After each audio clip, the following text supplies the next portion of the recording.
Hello parents and caregivers, my name is Alan Souter and I am a Deputy Head at Kellands School, and in this presentation I'm going to be talking you through an important aspect of our health and wellbeing provision at Kellands, and that is the zones of regulation.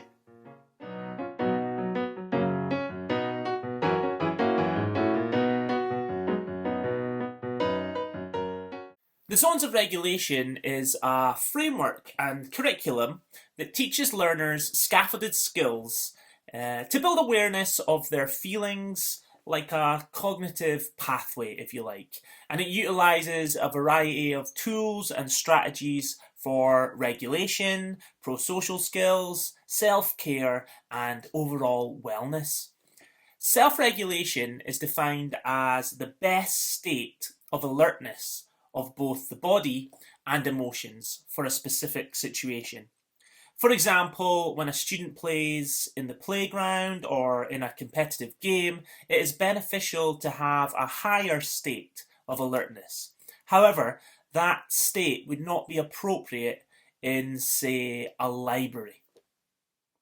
From time to time, all of us, including adults, find it hard to manage strong feelings such as worry, anger, frustration, restlessness, fear, or tiredness.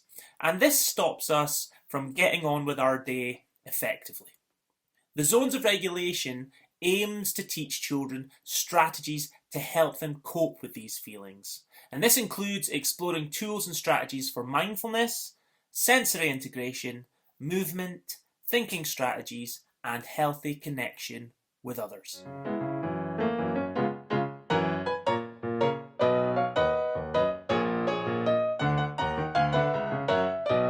At Kellands School, we deliver an adapted version of the Zones of Regulation throughout the whole school as part of our Promoting Positive Behaviour policy and practice, which makes up part of our Health and Wellbeing provision.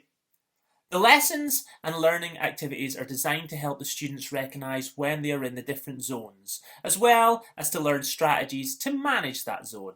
We want children at Kellands to grow into successful teenagers and then adults. Now, teaching the children at a young age about managing their feelings will support them in later life so that they don't turn to negative coping strategies which affect their mental and physical well-being. Now, I'd also like to note at this point that although we roll the Zones of Regulation out across the whole school, we always take into account children's individual needs. And if there are any children that are particularly struggling with emotions and feelings and self-regulating, then we would look at tailoring interventions specifically for them. We aim to help children to recognise when they are in different zones and learn how to change or stay in the zone that they are in. We call this managing our zones. We aim to help the children to increase their emotional vocabulary so they can explain how they are feeling. Recognise when other people are in different zones and thus developing better empathy. We aim to help the children to develop an insight into what might make them move into different zones. To understand the emotions, sensory experiences such as a lack of sleep or hunger, and their environment might influence which zone they are in. We aim to help the children to develop problem-solving skills and resilience. And we hope that they can identify a range of calming and alerting strategies that support them. And this is known as their toolkit. When we understand the feelings in our body, we can sort them into 4 zones: the blue zone, green zone, yellow zone, or red zone. And this is the overarching framework that makes the complexity of emotional literacy and regulation more systemised and easy to teach, practice, and learn. Once we are able to identify our zone, we can decide if we want or need to use a tool or strategy to take care of these feelings, given the situation. So, what are the different zones? The blue zone, a low level of alertness. Children would not feel ready to learn here. They'd feel sad, maybe sick, tired, bored. They might be moving slowly. The green zone, The green zone is a calm state of alertness. Now this is the optimal level to learn. The children feel happy, calm, feeling okay, feeling focused. The yellow zone. The yellow zone is a heightened state of alertness. So their emotions are elevated, they have some control, but they might feel frustrated, worried, a bit silly. Sometimes we refer to this as wiggly, excited, a loss of some control. And the red zone. The red zone is a heightened state of alertness and intense emotions, not an optimal level for learning at all. This is when your child would appear out of control. They might feel mad and angry or terrified or yelling or hitting, really elated or just generally not in control.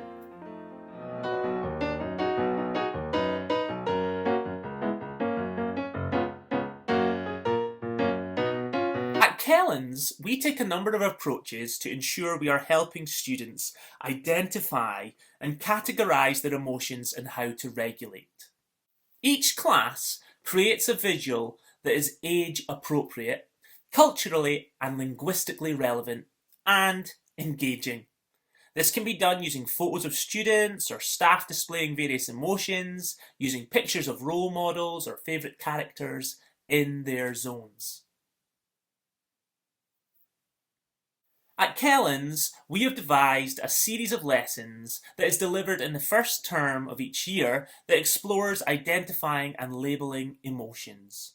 The lessons help the children to recognise when they are in a zone and the behaviours associated with that, what they do and how they show it, the body sensations, where they feel it and how it feels, the triggers, why they feel like they do and what happened to make them feel this way, and the regulation strategies that might help them to manage their zone.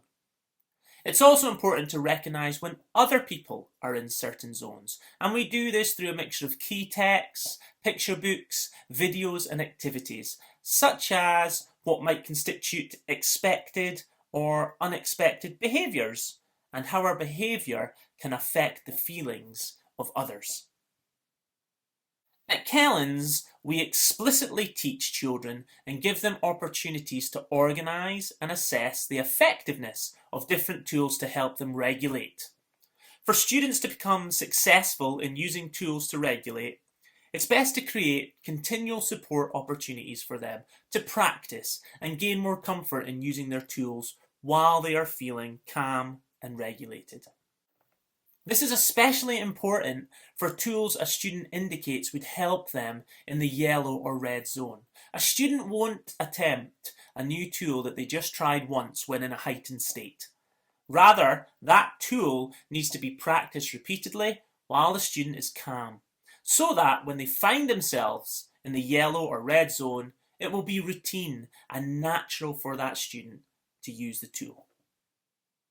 The children will get the opportunity to explore sensory support tools such as finger fidgets, a range of brushes and wheelies and aids that each provide tactile sensations, and also visual effect sensory aids that provide moving colours or altering shapes to visually stimulate. They will also explore tools for calming. At Kellands, some specific breathing and calming strategies are introduced, such as rainbow breathing, lazy 8 breathing, the 6 sides of breathing, and count to 10 as part of our core zones of regulation lessons. But throughout the school year, we add to this and welcome the children's own ideas and strategies too. Calming techniques incorporate both a physiological component that helps to calm the sensory and nervous system, as well as a cognitive component to calm the mind. Often these tools can help students to regulate their emotions, to help them get out of that automatic fight, freeze or flight state that the body goes into when reacting to intense situations. And lastly, at Kellands, we teach thinking strategies, such as identifying the size of a problem and whether it's a big deal or a little deal. I'm always talking about big deal, little deal with my students. I see that major facial expression and total body transformation over a slight bump on the shoulder when passing at the coat pegs, and I just have to say, big deal or little deal. as a quick reminder. The truth is, it's actually really hard for some students to differentiate between small problems and big problems, especially if big reactions have been modelled for them for all types of problems. But examining real life problems and talking about their impacts can really help students understand the size of a problem and how their reactions can match. Perhaps the most important aspect of our practice regarding the zones is embedding the language of the zones into our everyday culture. This creates a comfortable and supportive environment for the children to practice their self-regulation skills. It also helps the children to learn the skills more quickly and be more likely to apply them in many situations. You see, teaching self-regulation only really works when we get co-regulation right. And at Kellands, that is what we do best, and we pride ourselves on it, putting relationships at the heart of all we do. A co-regulating teacher or practitioner will provide a warm, responsive presence in times of distress. They will buffer children from stress and adversity in the environment. They will provide consistent structure and positive discipline, and from that foundation, we teach and model self-regulation skills. We monitor, we prompt, and coach the use of coping strategies.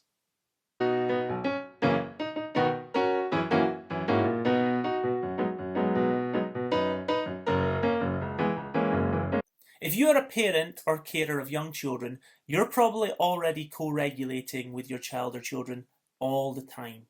You're providing warmth, nurturing. It is a secure and safe relationship.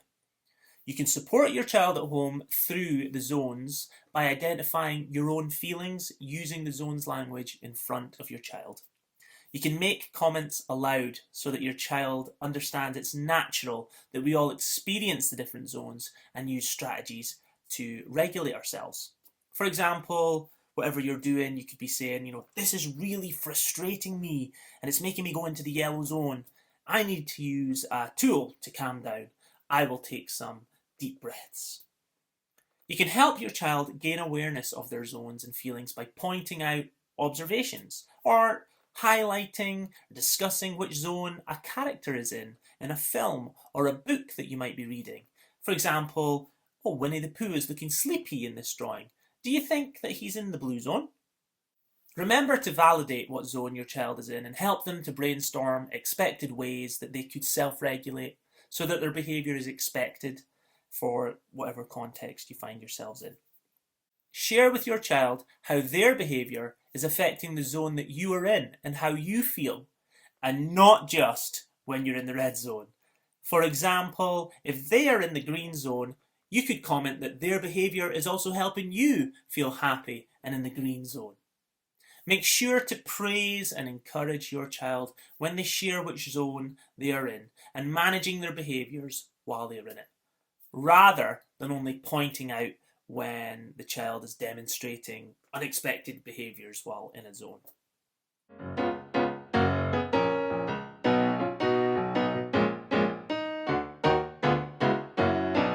To finish up, it is important to know your zones and acknowledge that everyone experiences all of the zones.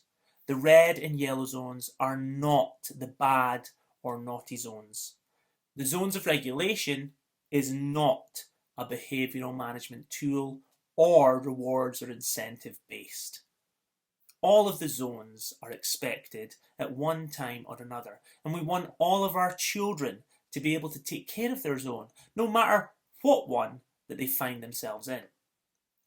The zones of regulation is intended to be neutral and not intended to communicate judgment. The point is to emphasise that when we are feeling dysregulated, we need to regulate within.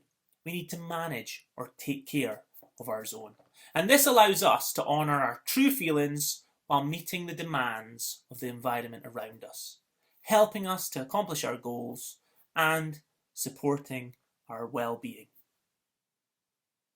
Thank you for watching and listening to this short presentation. I hope it has been informative of this aspect of our practice at Kellands.